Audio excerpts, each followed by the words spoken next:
देखुछंती STV news Odisha 24। Karanjia अबकारी विभागर ताटोहाटरे चढ़ाऊ 40 litre देशी मोहली मद जबत सहित 3 अभियुक्त गिरफ।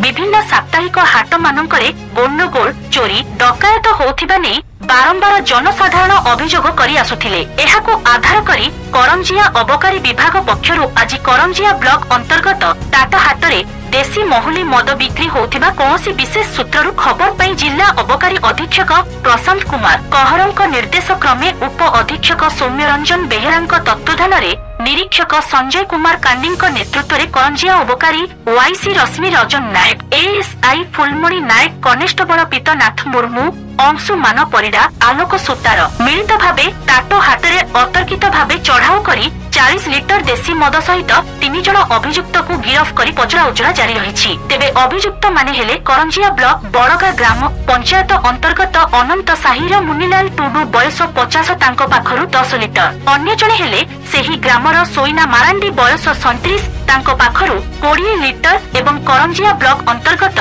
हड़ाघागुरी ग्रामर रुक्मणी सिंह बयस 27 तांको पाखरु मध्य 10 लिटर समुदाय 40 लिटर देशी मोहली मद जबत होइथिबा बेले एथिरे संपृक्त 3 जन अभियुक्तଙ୍କୁ गिरफ करिछि अबकारी विभाग।